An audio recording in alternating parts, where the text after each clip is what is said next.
Um,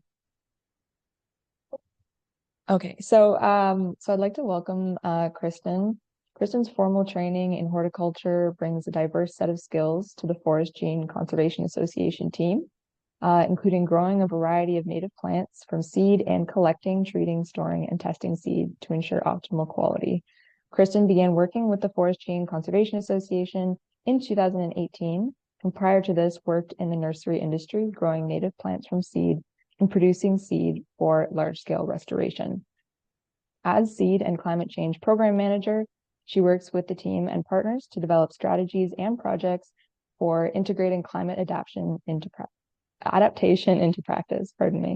Her work also includes managing seed expertise programming, running the FGCA's certified seed collector courses, and managing Southern Ontario's white pine seed orchards and assisted migration trials. So we're super excited to welcome you today. I know we're a little ahead of schedule, so if you need a second before we hop in, then we can take that as well. I think I should be good as long as it. Oh, I think you have to stop screen sharing, I think, for me to screen share. Oh, yeah, sorry, let me stop share. Okay. Okay. Everything looks good? Yeah, I can see everything fine. Thank you. Perfect. Thank you for that introduction. Hello, everybody. So I'm happy to be joining you here today on behalf of the Forest Gene Conservation Association. So as an organization, we look to assist forest practitioners to conserve and augment the genetic diversity of forests in Ontario.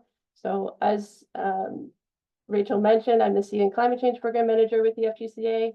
So today I'm here to talk about some of the work we do with our forests to help them become more resilient, some of the tools you can look to use, and some of those things that we do for forest management planning under climate change.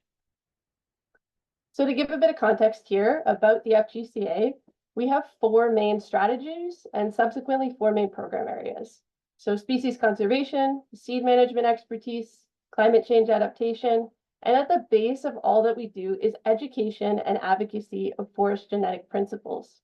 Some of our main long-standing projects include our butternut recovery program, our white pine clonal seed orchard management, our certified seed collector courses, other seed management expertise, and climate change adaptation planning support for practitioners.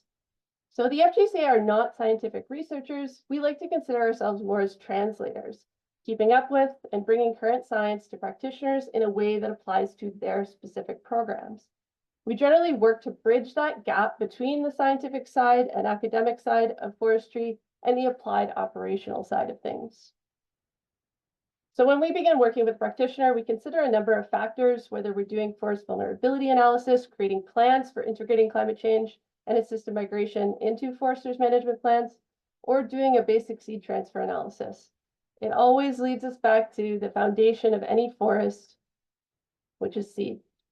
So small but mighty packages of genetic information that are going to determine our future forests. The quote by Douglas Pollard sums it up really nicely. Seed is the vehicle by which genetic quality is transmitted to our future forests. So we know that seed carries this essential knowledge for creating forests, and therefore it can also carry the knowledge and tools of resiliency. From that, we can start to think about the sources of seed and how to maintain that very important information. It isn't just about getting the seed, it's about obtaining the highest possible quality of seed to produce high quality trees that are going to be genetically fit to face the future. Seed is no doubt the passion part of our story, and it's woven in all that we do. On that note, I have another feel-good quote for you. The creation of 1,000 forests is in one acorn. Now, understanding forest genetics, especially in the face of climate change, thinking about this quote a bit deeper, we can see the problems inherent in it. He may have gotten it wrong with the use of one acorn, but he is right that it all starts with seed. Our mission at the FGCA is to ensure that genetic diversity is recognized and protected as the foundation of a resilient forested landscape. One acorn doesn't make much of a forest, as one acorn does not have a diverse enough set of genetics to create a resilient forest. A lack of genetic diversity leads to genetic bottlenecks, eventual inbreeding depression, and a forest bound to fail. The image here shows the impacts that a lack of genetic diversity can have. When there are not enough parent trees contributing pollen and self-pollination occurs, you can see the results: weak seedlings with poor vigor that are unlikely to stand up to the challenges faced on the landscape, and certainly not those posed by climate change. There are various processes which factor into and create genetic diversity, things like mutations, gene flow, genetic drift, and adaptation through natural selection. So these processes can help species survive and thrive when we have lots of genetically fit populations. But they can also lead to reduced genetic quality when negative external factors are at play, like high grading, forest fragmentation, which we have a lot of in Southern Ontario, and in particular around urban areas.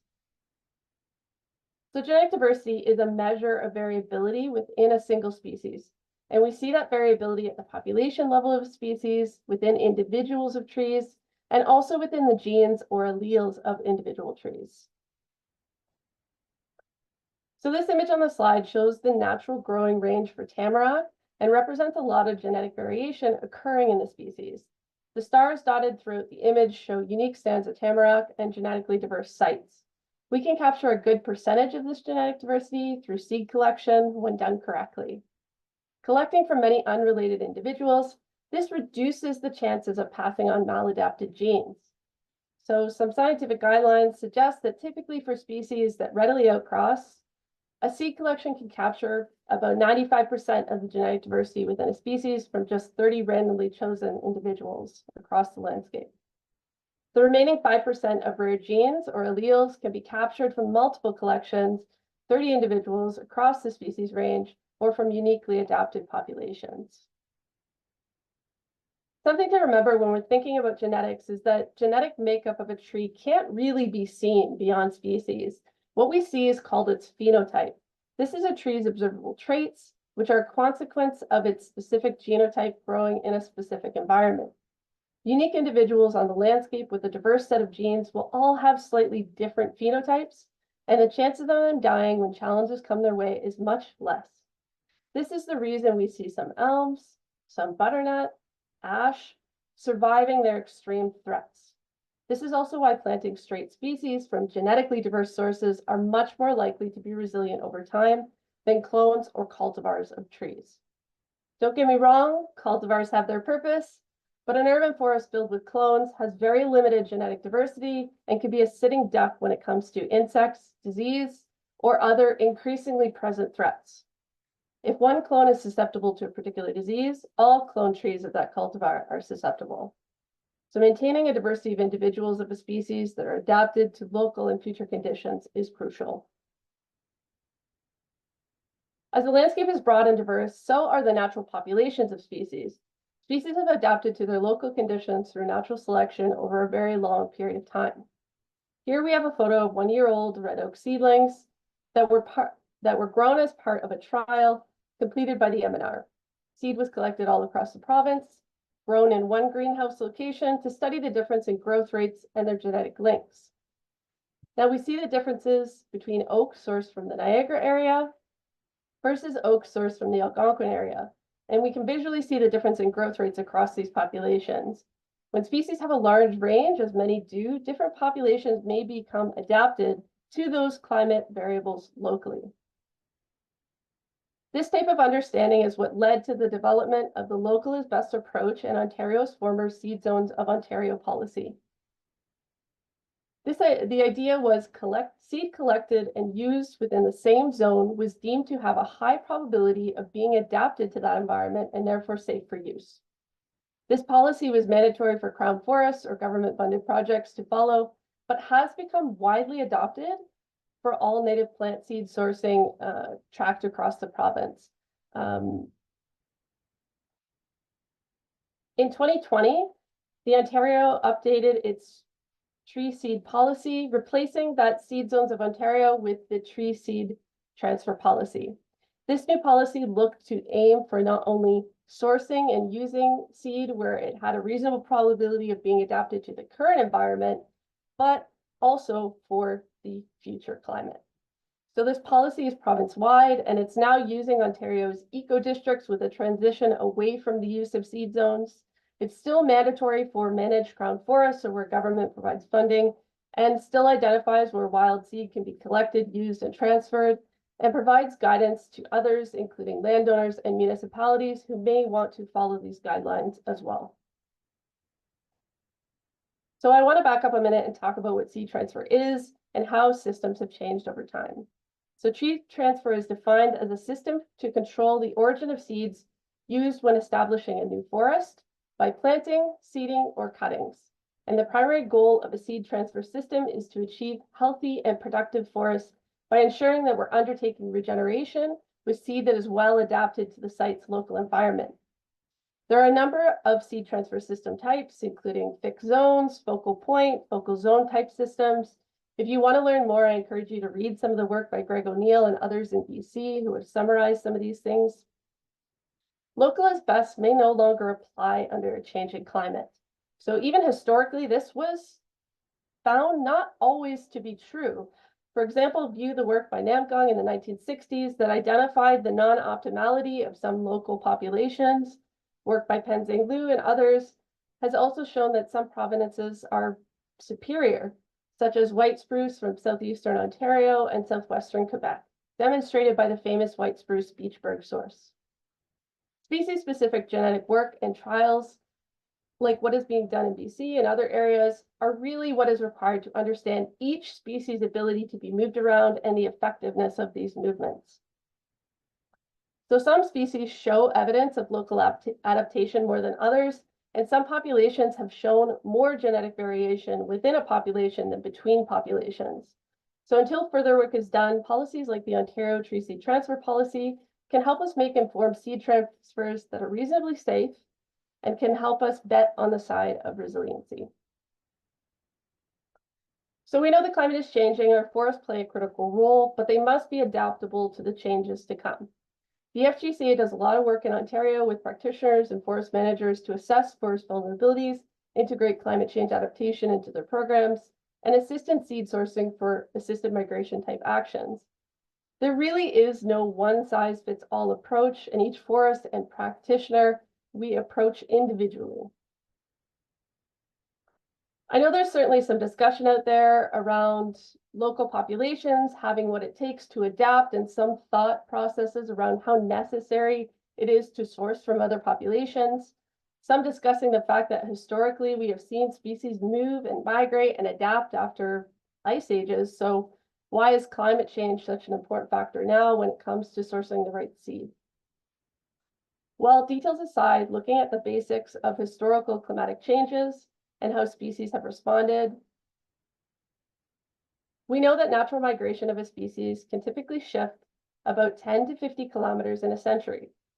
Assuming no large migration barriers exist, barriers such as large bodies of water, cities, forest fragmentation would all impact this type of movement. Now let's compare that with the rate of climate change, which is predicted to shift up to 700 kilometers this century. Our forests have never experienced something like this before, so it's safe to say they may need a little bit of help. There are a few things we know about the direction our climate is moving, and we've seen some effects of that already. We know that temperatures are increasing, precipitation is increasing, although evaporation is also increasing, which is projected to reduce overall available moisture on the landscape for tree growth. Rainfall may also be more or less concentrated in different times of year than we're used to seeing, which may impact things like planting schedules. Weather is becoming more variable with increased potential drought and flooding events. But we need to look a little bit deeper to start to see the impacts at a local scale and how that may affect tree growth and survival. One variable we often look at when trying to understand the effects of climate change is growing season length. This we know is an important variable for tree growth with a strong link to local adaptation.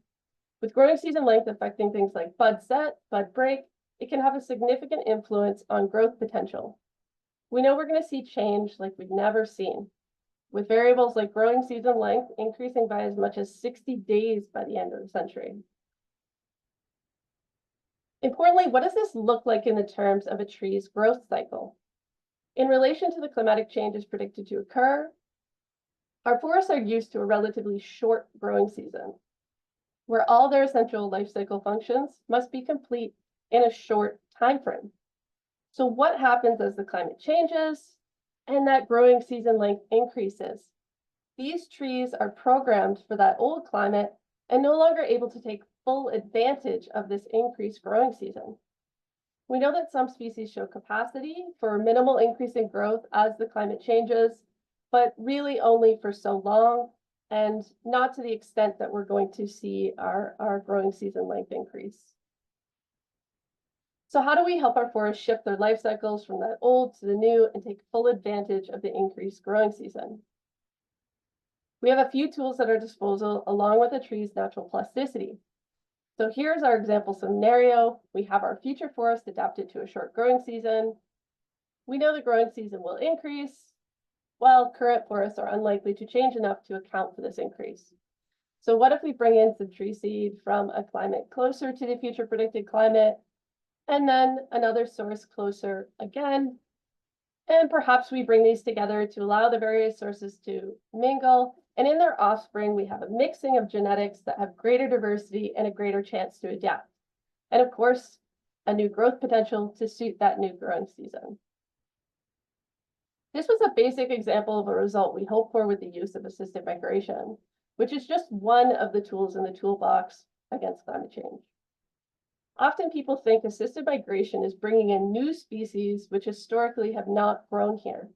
This is not typically the case, and generally we recommend as an organization to work with widely distributed species and assist through population migration within a species' natural range first, which is low risk when done strategically. Now, low risk doesn't mean no risk. There is a risk of unintentionally bringing in or creating new hybrid complexes, particularly with species like oaks, or bringing in the complete wrong species altogether. There are risks of bringing unwanted pests and diseases in. There's the potential of increased frost damage in those longer range movements. And, we've seen things like that with, planting trees in cities that have originated from Oregon and things like that, which has been a bit of a one big assisted migration trial. And we see the results of that every day with poor survival and things like that. So we do have to be careful with that. The further we source from, the more likely there will be differences in phenology and flowering cycles as well. So flowering cycles may not actually align with local pollination timing, and therefore they may not cross-pollinate very well, which means that we don't necessarily get that mixing of genetics that we intended to have. So as we don't fully understand each species' locally adaptive links to specific conditions and how strong they may be, maladaptation to new local conditions is always a possibility. So there are many ways to reduce these risks, but even with that, when do we decide assisted migration is the right step? As this is not a one-size-fits-all approach to climate change. Knowing each species will experience a different shift in its ideal climatic range, the best management of a species will largely depend on its plasticity and where it's located along this gradient. So management options for natural populations on the southern lagging edge of a species range include assisted population migration out of these areas, ex situ conservation, and in situ monitoring. Populations that exist where the current and future ranges overlap are likely to experience some level of local adaptation using standard genetic variation and gene flow, which we can help facilitate through assisted population migration. Areas which in the future will be new climatic niches for a species may experience natural migration into these areas, and we can assist through assisted range expansion where appropriate. So how do we determine where a species falls on that gradient? We can first look at the climatic range of a species and then apply climate change scenarios to it. One example shown here is red maple, which has a large climatic range and large range of mean annual temperatures where the species is generally happy. Now looking at a species on the other end of the spectrum is something like black spruce, which has a much smaller mean annual temperature range it's happy in, and it's already limited to more northern locations and climates. Now let's look at Ecodistrict 5E7 as an example, indicated by the star here, and apply some climatic changes and see where our species land. The green box and whiskers generally represent a species' ideal climatic range, and the red line here representing the current mean annual temperature value for 5E7. You can see that all these species overlap with that current mean annual temperature. And looking at the two species we just looked at, you can see that large climatic range of red maple and the northern limited smaller range of black spruce. Now, follow this red line, which is representing that change in mean annual temperature over time. And in our near future scenario, you can see 5E7 is moving closer to a more southern climate. And by 2040, 2070, the climate is predicted to potentially shift even further. So now beyond the range of several species' historical ideal climatic ranges. So these species are not great candidates for assisted migration, as populations further south are likely to be isolated, potentially poor genetic diversity and fitness. These may be better candidates for in situ conservation efforts, and maybe ex situ conservation in gene banks and seed banks like the National Tree Seed Center and other folks like that. On the other hand, we have species like red oak and white pine that are still within range, and assisted migration may be a suitable option, as we're far more likely to find populations that are more diverse, higher fitness, and potentially adapted to that future climate we're going to see. There are, of course, other factors under climate change that we need to consider as well when selecting the right species and the right sources. There are a number of tools out there you can use to explore topics like vulnerability of tree species to climate change, adaptation planning tools, plant hardiness, and the data supporting these tools. So Betty Van Kerkhoff, who unfortunately couldn't be here today, asked that I pass along some resources on her behalf. So to name a few, NRCan's Forest Adaptation Tools and Resource page, which is a directory of all of NRCan's forest change tools and data resources.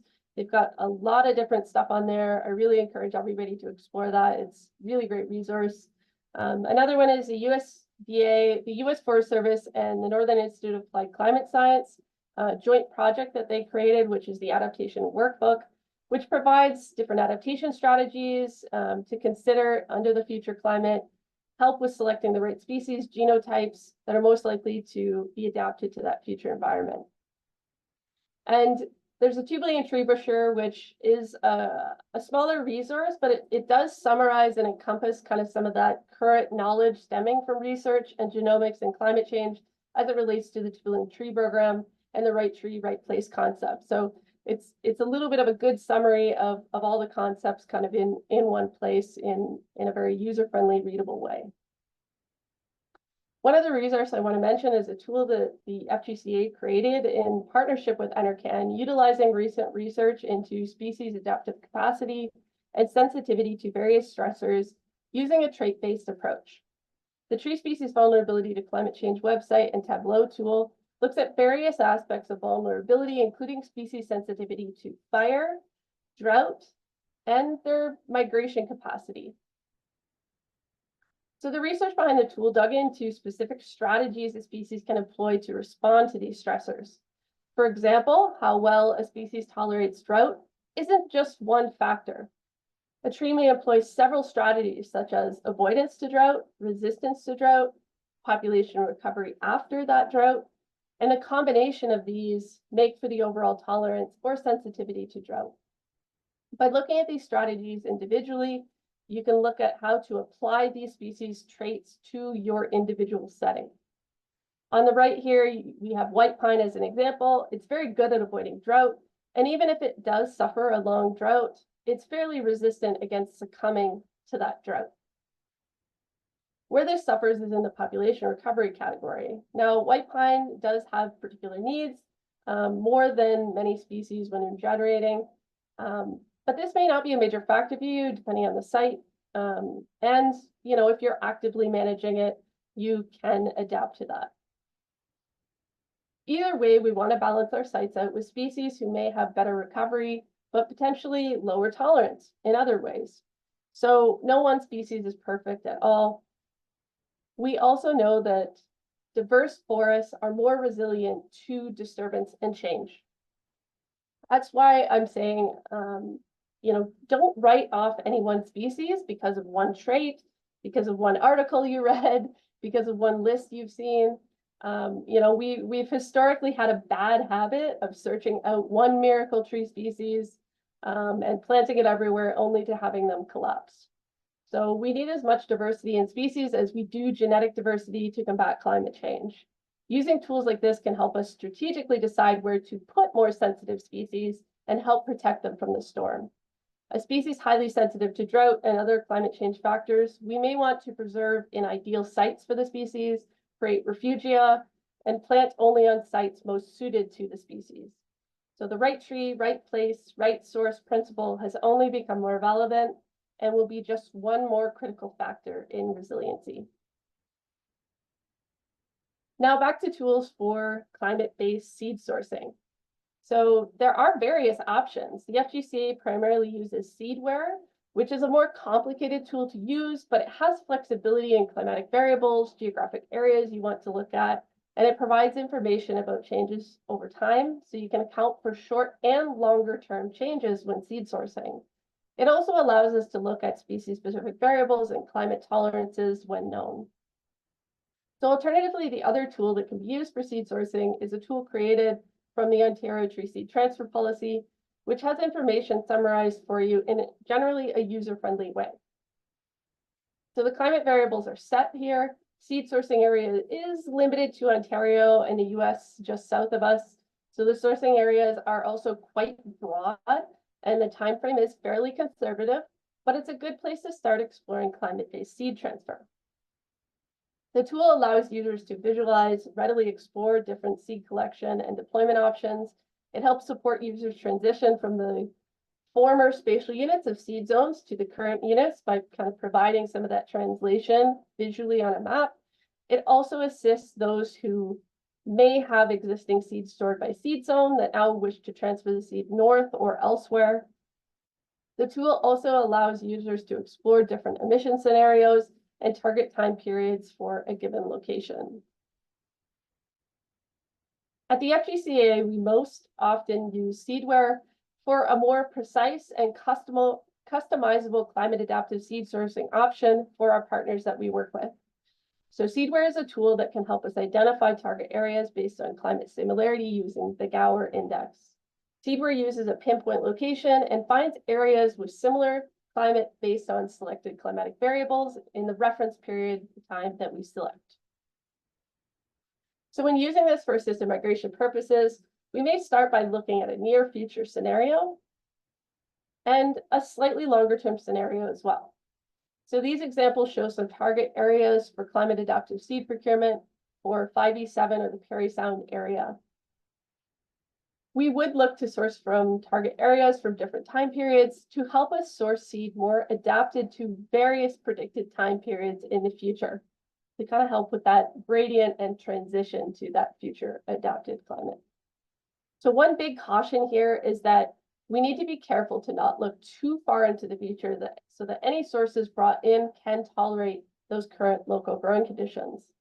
We also need to consider that our target species may not occur in the areas we're looking. And even if they do, it doesn't mean that seed's going to be available in those areas. So this is just step one. When it comes to seed collection and sourcing for a changing climate, our principles relating to genetic diversity become ever more important. We've all heard of natural selection in the context of the strong will survive and so on. And we understand it's the main driving force behind adaptation. This is due to the way natural selection works, selecting for fitter individuals that pass on their beneficial characteristics. The bigger the population, the more likely there will be individuals with some unique combination of genes that will allow their survival in tough times. Natural selection happens for a reason. It's a selection generally for higher fitness. A particular set of genes leads to a group of trees doing very well on the landscape, and that means they're more likely to produce offspring and survive and perpetuate those genes. Something we need to be cautious of is genetic drift, which is more of a random process. So not necessarily targeting more fit, it's more they just won the game of chance. So this can lead potentially to the bottleneck effect, and it's hard, if not impossible, to see these impacts without genetic testing, which is why we try to maintain a diverse gene pool that will have the greatest chance to adapt. And we follow those best practices in the instance because we can't see these things. Now, since we can't easily see it in real life, we're going to pretend the diverse colors here are representing the diversity in a gene pool of a single species. Now, there are many disturbances on the landscape that can reduce the gene pool, like the fires we saw all across the country last year, where large swaths had been burnt, and we may have lost entire, unique, locally adapted populations in that. And if we didn't have seed in the seed bank, those genes are gone. So, it leads to a reduction in the overall gene pool, and potentially with that, those uniquely adapted genes. So all is not lost, and we do still have some diversity that we can pull from. And remembering what we talked about earlier, there still is a lot of diversity, even in a smaller amount of the total population. But of course, there are all sorts of disturbances that, in addition to things like fires, that can impact our landscape. So fire is typically only temporary, and luckily, regeneration can often start occurring quickly. So this can also mean there's more pressure and demand on those remaining appropriate seed sources as well. So other disturbances are more permanent, like building homes, highways, which can reduce the gene pool as well as create barriers to the processes that help create and maintain that critical genetic diversity. So when working in these types of fragmented landscapes, it's important we think about the population sizes we have, consider bringing in outside local genetics to help boost diversity. In the case of climate change, adding in genes that may be more adapted to our future climate through that climate-based seed transfer. So when doing climate-based seed transfer, there are a number of things we want to look to avoid. So a few of them can lead to genetic issues. And even for species with diverse gene pools, we can still make errors. So I've seen a lot more people recently interested in assisted migration in recent years, at various scales, from municipalities and conservation authorities and crown forest managers to homeowners who want to individually take part in this. And some people jumping to moving Carolinian species up to the Great Lakes St. Forests, much outside the natural range. And now climatically, they may survive or even thrive, especially considering the fact that our climate has already shifted. But often the seed used to start this new population was not overly diverse. Moving seed around as formal trials are important for us to understand where our limits are, but we need to make sure we aren't contaminating local stands with inferior genetics or creating isolated gene pools. When we create isolated situations, this is what we call the founder effect, in which this isolated population can only share genes amongst itself. If the original source was not diverse enough, this population is likely to be of low fitness and not have great adaptation potential for the future. So we can avoid this by making sure we collect and plant diverse representations of source populations. No matter where seeds are being planted, genetic diversity is a must. While working on a fragmented landscape like Southern Ontario, more and more we need to take action to ensure genetic quality of our seed. Humans have had a negative impact on the genetic quality of our forests, so we do need to be careful when selecting which trees we collect from and when. So factors like pollen dispersal are still being studied for many tree species, and it's not a black and white issue. But generally speaking, the closer trees are, the more likely they are to have had the opportunity to exchange pollen and in turn genetics. So even if, we've all heard some of those studies about pollen traveling transcontinentally, but that's not a source you want to rely on for pollen. So we do need to make sure a certain vicinity when we're looking at collecting seed that each tree has enough friends. In collecting as much diversity as possible from strong, healthy, large populations in a good seed year is key to preserving genetic diversity and enhancing forest resilience in the future. So these are all principles we teach our certified seed collectors in workshops where we teach people to understand and respect the unseen parts of quality seed. We talked a lot about genetic quality, but that isn't the only type of quality we need to consider. We also need to pay close attention to physiological quality. Physiological fitness when seed is at optimal maturity. So this is observable and with experience is key to proper collection timing. Importantly, quality can't be judged by seed appearance alone. This generalized chart shows the development of seed quality from germination potential, seedling vigor, desiccation tolerance to storage life, all which increase till the point of maturity. Seeds collected too early are in danger of not being able to dry properly for long-term storage, suffer poor germination. Seeds collected too late, may have suffered from damage on the ground from insects, picked up fungal diseases, or just desiccated. A brief green period here, when the seeds are fully ripe, is that ideal time to collect, when seed is at its maximum maturity and maximum quality. Collectors control the initial quality of seed collection by understanding the biological basis of seed maturity and natural dispersal, planning and keeping records, which is very important, especially when we're talking about climate-based seed transfer, observing seed maturity indicators, making sure they do their cut tests, avoiding insect and disease-damaged seed crops, proper handling, and shipping.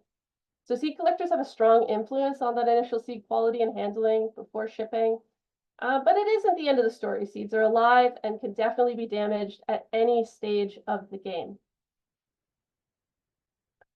And surprise, surprise, seed collection and handling is full of challenges. Well, I regret to inform you, climate adaptive seed sourcing also comes with additional challenges. So barriers like poor seed production in target species when you're looking to source. Meanwhile, limited quantities available in current seed banks, a severe lack of collectors across the board. We know we have that issue in a lot of parts of Canada. It's also an issue in a lot of parts of the US as well. So seed has consistently been undervalued for a long time in most places.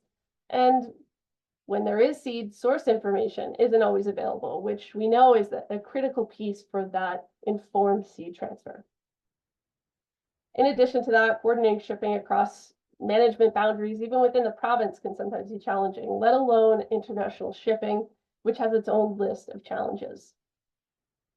On top of all that, often many of the places we're looking to for seed have very low forest cover and may not have programs which support seed collection. So these are problems we find across many of the states we're looking to for our future seed sourcing needs.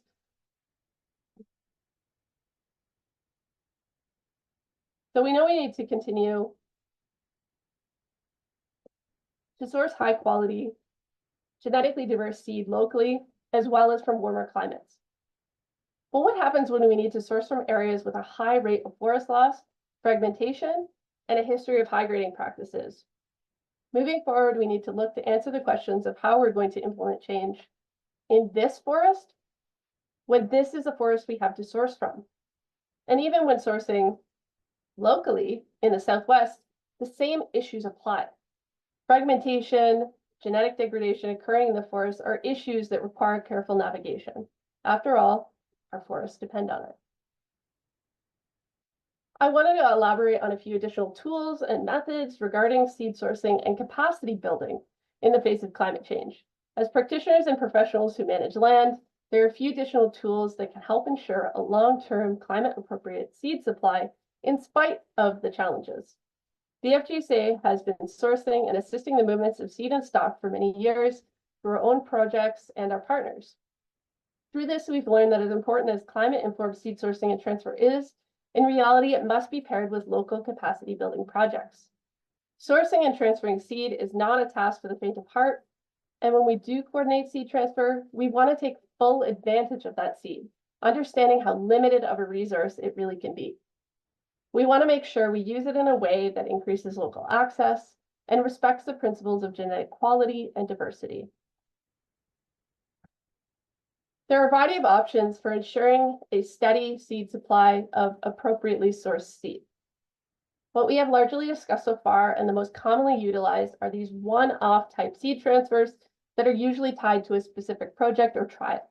Bringing in seed on a one-time basis, although this may be the lowest cost option and requires minimal investment, it may also be harder to get the seed you want and of suitable quality, and really doesn't provide much seed security. Relying on a steady supply of seed from non-local sources is not realistic. One step up from one-off transfers is seed banking. So this may include local seed and seed from warmer climates stashed away for later use. With some pre-planning, this allows more flexibility in sourcing. You have a greater ability to get the seed you want and be more selective about the quality of seed, because timing is, you're not under the crunch in the same way that you are with one-off transfers. So this does provide a higher level of security for species that can be stored long-term, like most conifer species. So a third option, which requires the most pre-planning and long-term investment, is seed production installations, which has the greatest return in seeds, a greater ability to select and encourage strong genetics and fitness. Access is much easier, and therefore you have a greater ability to control seed quality. These types of installations require higher inputs to create, especially from non-local sources, but they do have that higher level of security, long-term value, and you can generally make them for whatever species you decide to target. With this option, we can create our own high-quality seed sources. So one of the best ways to build local capacity, assist gene flow, maintain genetic integrity, is by creating these seed sources locally. This is an essential tool for ensuring a long-term supply of climate-adapted seed and can help boost genetics when areas we have to source from are degraded.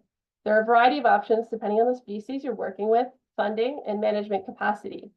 I want to add a quick note here about the categories on this slide, that these are terms long established and used in forestry and vary from terminology used by many folks outside of forestry. I know the term seed orchard is a fairly commonly used term, but talking about trees and within forestry, it's a very specific term.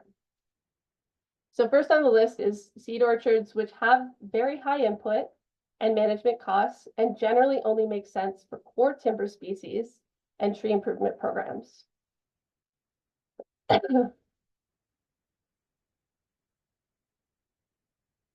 So seed production areas, on the other hand, require moderate investments that still result in high quality seed, accessible for harvest. So this is a great option to pair with assisted migration type transfer, especially for a hardwood species whose seeds can't be banked. So a living gene bank is a great alternative. Seed collection areas, on the other hand, require low inputs, but do not result in the same volume of seed harvest and accessibility, but it's a good solution for species where assisted migration may not be a viable option and can help maintain local genetics for a species. So seed orchards are plantations of select trees with superior qualities. These are usually clonal and they have those high input costs. The reward being high quality and quantity of seed that is often much more diverse than any single wild collection. These installations often start producing at a much younger age than standard seedling plantations. In addition to core forestry species, seed orchards can additionally be a great tool in species recovery and why we've utilized them in our butternut recovery program. We like to call it the dating service for lonely trees. For species like white pine, we are incredibly lucky as we have some very valuable resources that were already established in this province and can be utilized for climate change adaptation and resiliency. As I mentioned before, one of our main programs is to oversee and manage several clonal white pine seed orchards.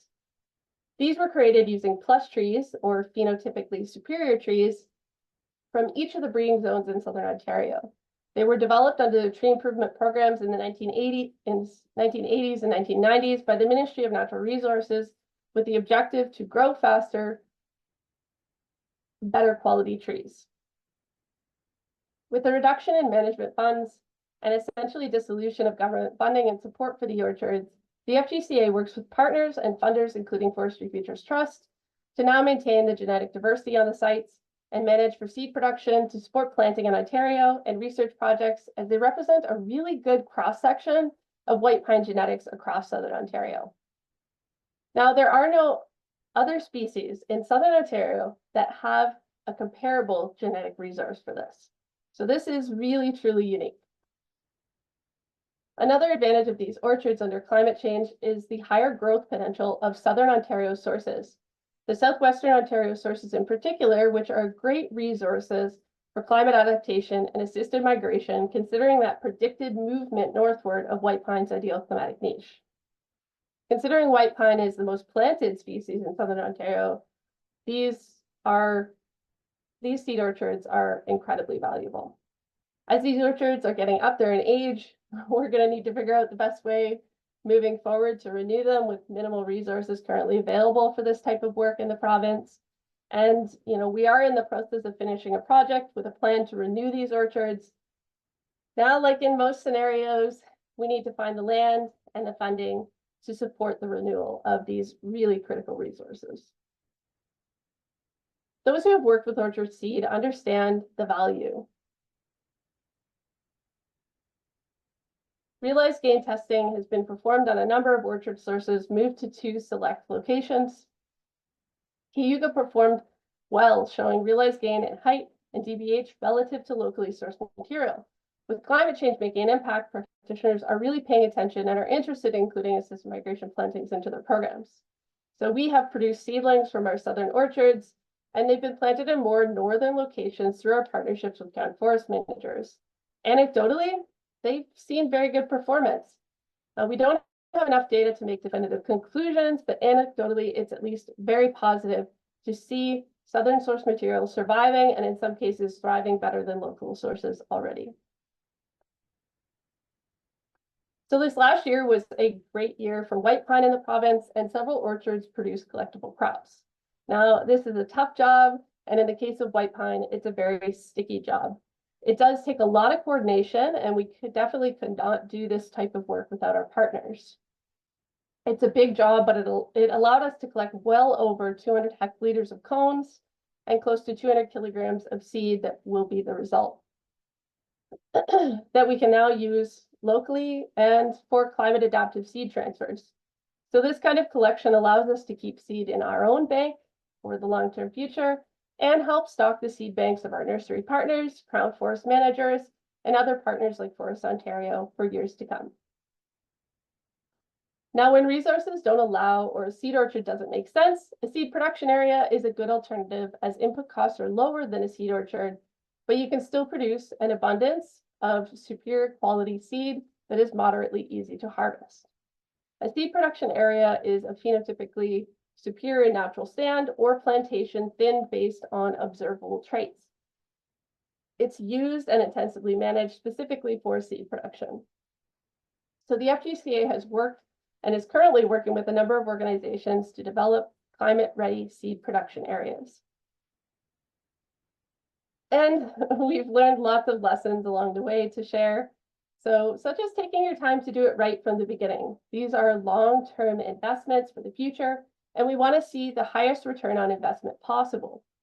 We always strive to avoid creating an isolated gene pool by only planting from one source. We plant a mix of sources for different populations with high genetic quality and target to have minimum numbers you need to maintain genetic integrity. Think the 550 rule for research on minimum viable population sizes.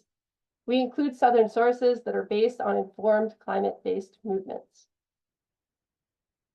And we lay out, plant, and manage for open, accessible crowns for increased productivity and accessibility.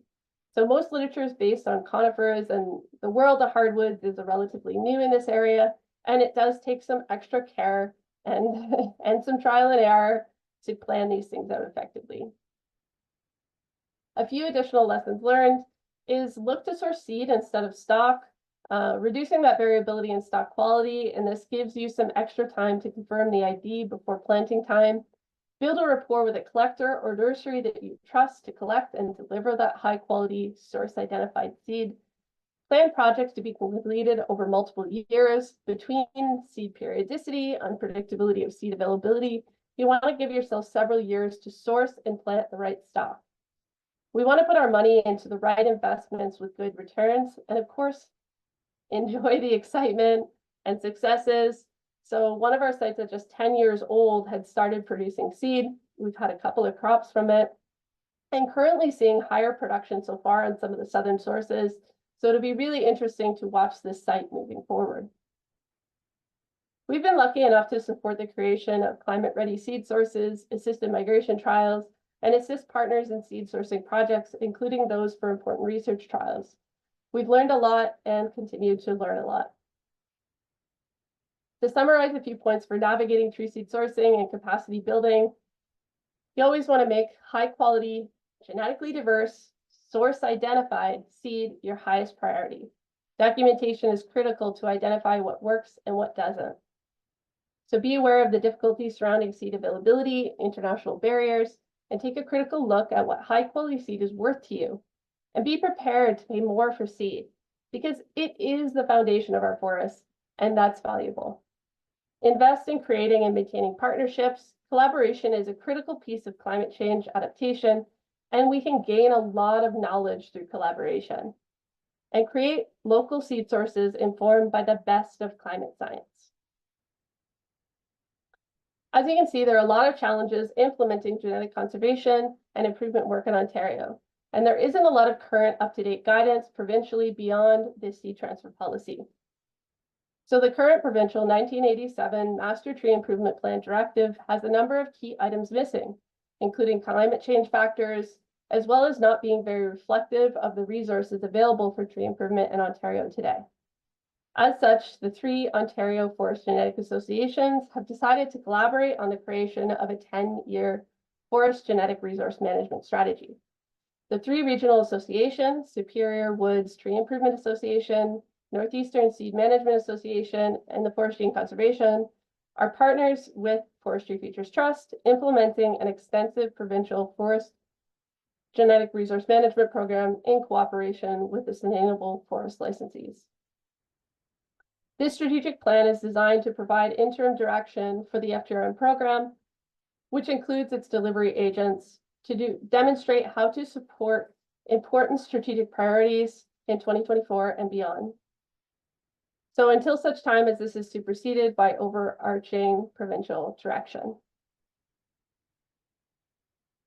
Well, you know, some people prepare for economic downturn, things like climate change, you know, threat of the apocalypse by stockpiling money, gold, and silver. Well, I can tell you my investments look a little different, and I urge you to join me in investing in seed instead. So thank you everybody for your time today. And if you want to learn a little bit more about what the FGCA does, please visit our website, and I encourage you to become a member to stay in touch with us. Thanks. Thank you so much, Kristen, for your presentation. For our audience, for our attendees, please feel free to put your questions in the chat or throughout the Q&A. I see a couple in there already as we move into our Q&A period. So thank you. Thank you again, Kristen, for your presentation. The first question, which popped up here earlier in your presentation, is, does the Ontario Seed Transfer Policy tool include the northwestern reaches of Ontario? Yes, yeah, it does. It is for covering all of Ontario. So you'll see everything within Ontario. Where it's kind of limited is when you're looking at kind of sourcing seed outside of Ontario. It covers a little bit into Quebec and a little bit into the US. So, but it doesn't necessarily cover everything for everywhere. But yes, it does. All of Ontario is included in the tool. Great, thank you.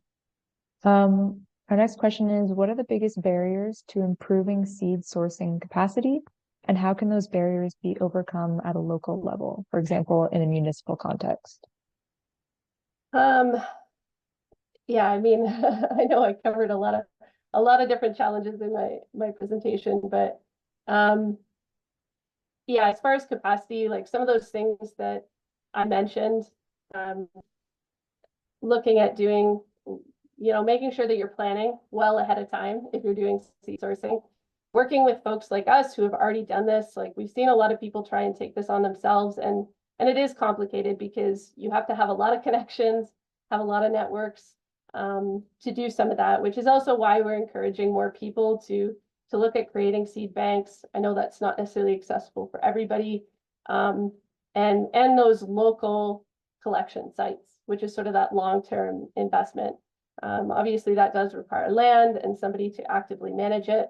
But you know, thinking about it in a municipal context, if you've got even, you know, a park setting or other land that's maybe being underutilized, you have staff who regularly goes out and mows areas, which is, you know, the main thing about maintaining some of these sites. So you might have the opportunity to actually plant one of these. It's just, it does need to be a coordinated effort to making sure that we are respecting the genetic diversity and making sure that you're creating a high quality seed source. So pre-planning, collaboration, and making sure that things are done with informed.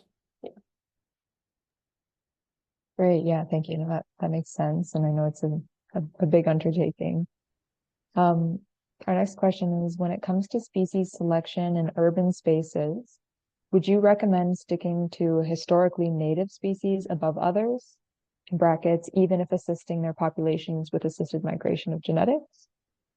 And then it keeps going, but I don't know if you want to speak to that first.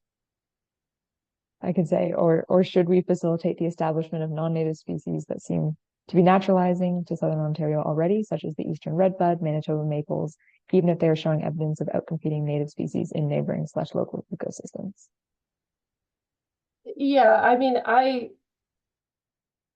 my personal opinion, I firmly believe in supporting our native habitats and species, not just because of, I mean, it's great. It's better to have diversity because of resiliency, but these are also ecosystems that have been long established in these areas. And there's insects, birds, all these other wildlife that really rely on these ecosystems. So, and some of those species can't shift all that quickly and can't shift all that far. So relying on non-native species, although they do have their place, I generally prefer to stick with non-native species that are not overly invasive and don't take up space for other native species. But it is important that we maintain some of these things. Inevitably, under climate change, the landscape is going to change whether we like it or not. Some of these things are going to happen, but definitely supporting these species for as long as we can, and in areas that it makes sense to, I think is preferred, especially because of these. It's not just individual trees. These are habitats, these are ecosystems that function together, and they have a lot of other species that rely on them. So yeah, I think that diversity piece, and I do think we need to be careful with some of these even near natives or non-natives, because especially under climate change, we might even see that they become even more invasive and they spread more quickly. So it's a balance. I think it is a species by species basis. It's an area by area basis. And I mean, in urban environments, obviously you have that added layer of tougher sites, salt, pollution, all those other things that sometimes create barriers for native species. But I do believe we should be using native species whenever possible. And if we are bringing in outside species, it should be informed by something, and it should be informed by science. Right. Yeah. No, that's a good point. And I often think about, we have a different climate in more urban spaces as well, the heat island effect, and how that maybe makes it not as, it's not as feasible to have natives in that space. But then, to what extent? And we had this conversation yesterday a little bit, like, do we prioritize having green space in urban spaces if it means it's not a non-native species, or is it okay to have a non-native in an urban space because then it means that you're increasing green space, like that sort of, you have to weigh those options. So I think it's a really interesting path, interesting perspective. Yeah, and it Um, is tough. And I think like I've heard a lot too of people talking about non-natives and, well, the urban environment. Um, but, most invasive species that spread have started in urban spaces. So if we think that they're going to stay put, we might be fooling ourselves a little bit, thinking that they're gonna stay within that concrete jungle. Plants are adaptive, and they're very good at finding ways, and people sometimes help them along, and animals and other things. So we have to be considerate of that for sure. Definitely, yeah. Thank you. I have another question here. Do you think that Canada is on track to meet its 2 billion trees commitment? Do you have any concerns, maybe coming from your perspective? Um, are they on track? This is a very difficult question, and um, there's a lot of barriers when you put a program like this that suddenly asks for such a huge increase in production, and our infrastructure is not there. And that infrastructure may be nurseries, that infrastructure is seed access, that infrastructure is seed collectors, which we didn't have the investment put in to support the increase of those. So I know To Be in Tree is starting to look at some of those capacity building aspects now, but unfortunately, realistically, it's sort of like, hindsight's 2020. We needed it 20 years ago to build the capacity to be ready for an increase in a program like this. So we'll see. I mean, the hope is if we are putting investment into that infrastructure now, that hopefully it will help continue forward. All these things are such long term. Really, we need a program that is longer term than a program like that. Mother Nature's timescale is a lot longer than ours, right? So we have to kind of have funding programs that work like that. And I think a lot of people are also hesitant to put a lot of money in building capacity with a program that's only going to end in sort of the near future. So I think there's a lot of people willing to plant more trees and that sort of thing, but we've kind of got barriers all the way along. We have a lack of seed collectors.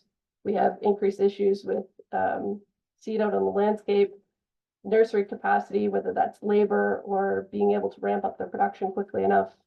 So a lot of stuff all the way along. Yeah, definitely. I had written down a couple questions. I don't see any more. Do we have more in the Q&A? Oh, yeah. Okay. I have a couple more in the Q&A before I indulge. So what skills and attitudes does a budding seed collector need to have? Do those skills vary for seed orchards, seed production areas, or seed collection areas? And why the full enclosure white suit? Okay. Yeah, a budding seed collector. I mean, if you're really interested in seed collection, I encourage you to kind of sign up and take our seed collector course. But a lot of the things is just, it's observing and being observant, doing cut tests on tree species, understanding, having a good understanding of plant identification, because that's really critical. Documenting, documentation, cut tests, all those sorts of things are really, really critical. When you start thinking in seed, you see the world very differently. It's through a different lens, and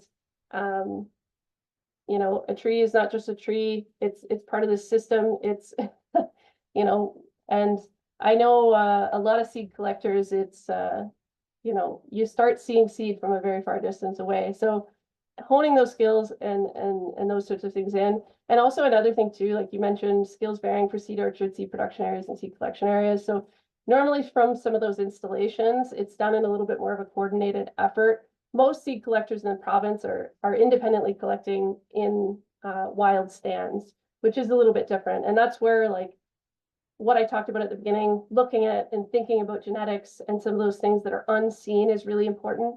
And then those physiological qualities, collecting at maturity, seeing those maturity indicators.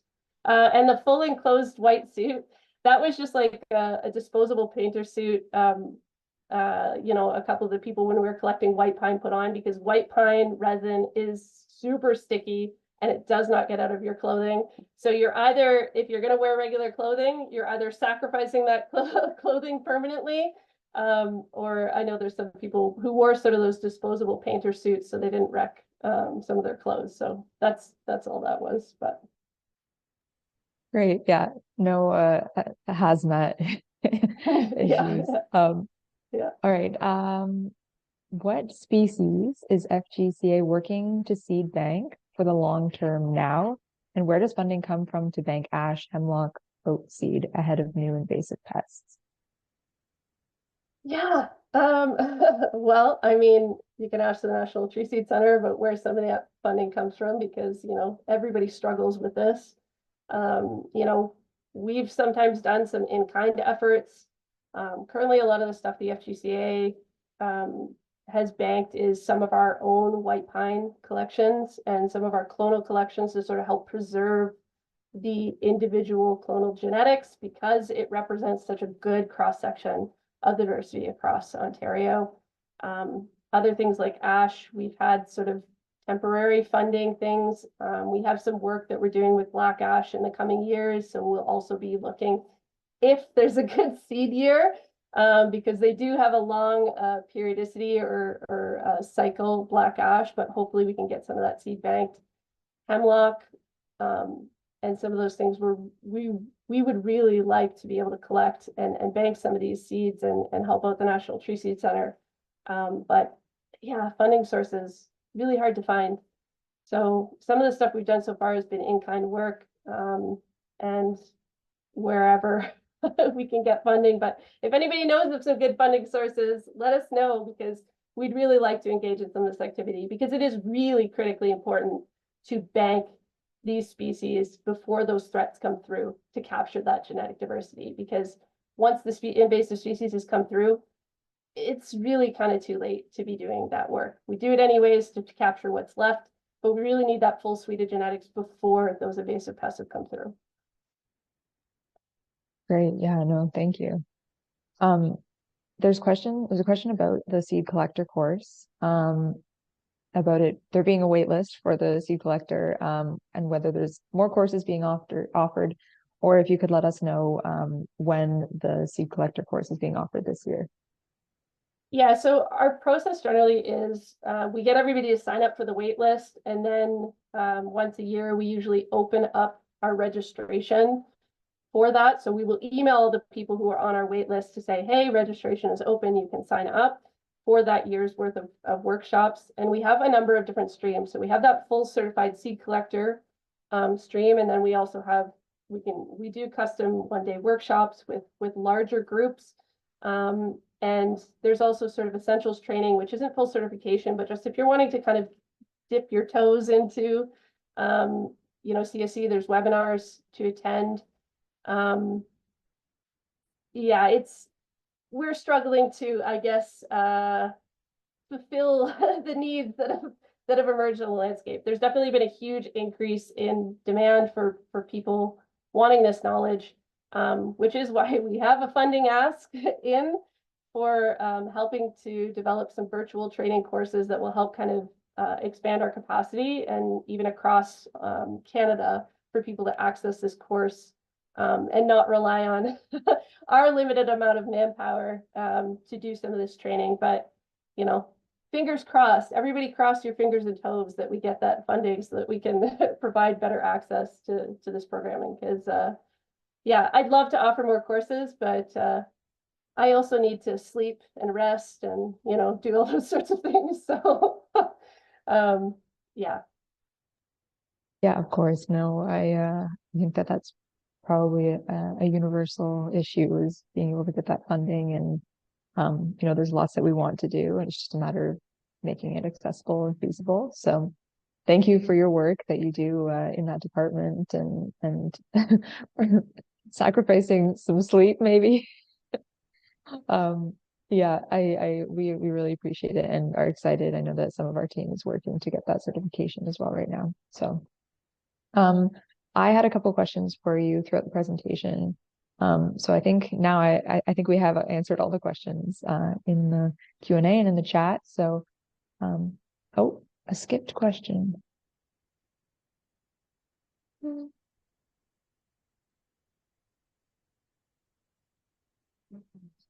Oh, does assisted migration only involve species from the American continent? Is there any consideration of testing species from other continents? I mean, that would definitely be that like long range assisted migration. We currently are not, because it's the highest risk activity you can essentially do under assisted migration. And we've historically done that without knowing it, and before we knew better, even thinking about Scots pine and all that stuff we brought over from Europe that became terribly invasive.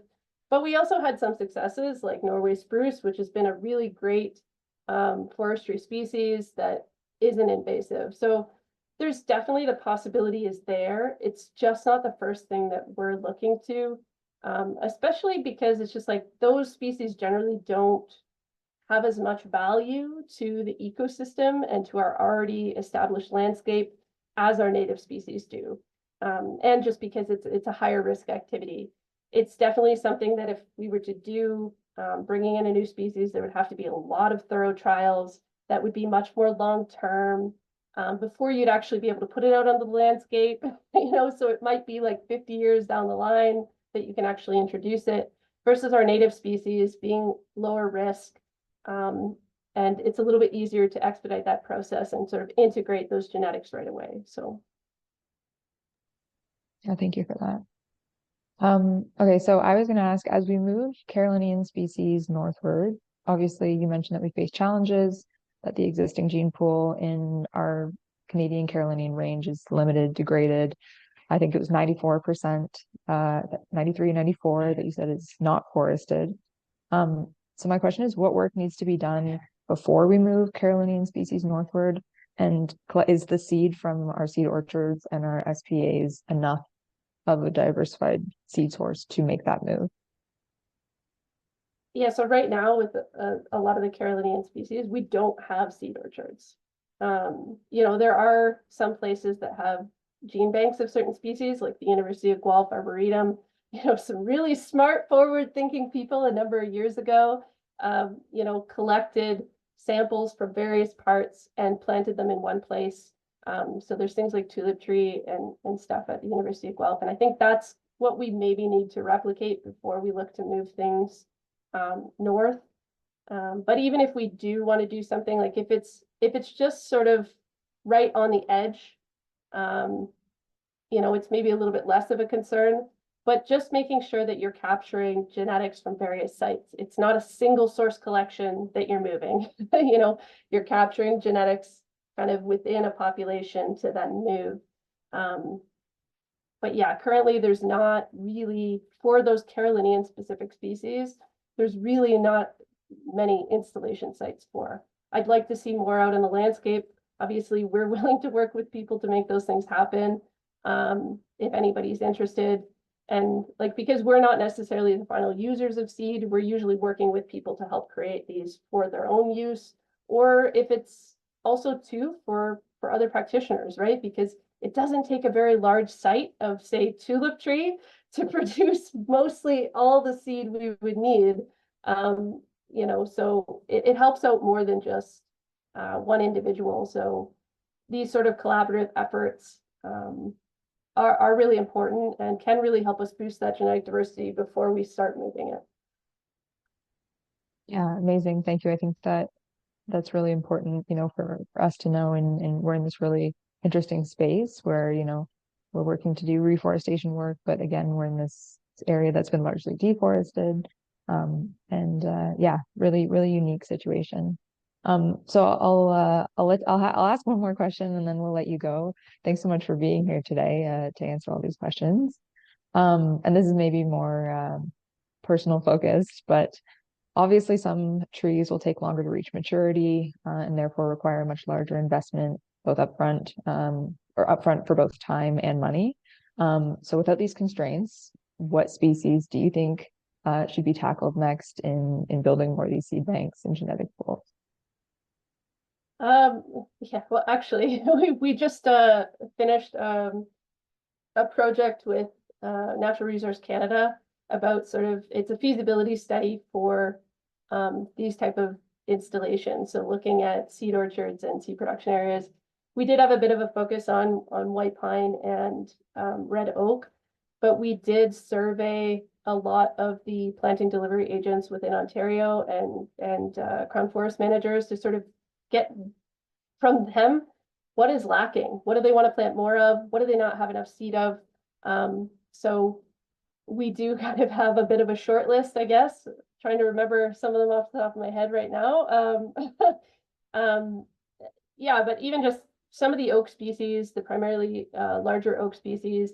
But yeah, there is demand for things like tulip trees, sycamore, because they do make good they are very resilient species, and they're quick growing to sort of as pioneer species to sort of help capture a site for Carolinian zones in particular. And I think those require much smaller sites to get the seed that we need versus something like white pine needs, a much bigger site to sort of accomplish that. Even some things like tamarack, that even though it's a bit more of a northern species, we do need something because there's a seed shortage within Southern Ontario right now, and it's still heavily dependent upon species for afforestation. Actually, something that also came up was black cherry, which was another one that a lot of people specifically kind of between the south and the north, our southern SFLs as well, we're also all interested in. So a lot more hardwoods, let's say that. A lot of the sort of core hardwoods that a little bit more of the afforestation species, things that can tolerate being planted right away, is sort of the primary factor. We need a lot across the board, realistically, I guess, but luckily enough, some of those species, we can do a lot in a fairly small space. Even 1 to 2 acres with some of those species is you can make a significant impact on the seed.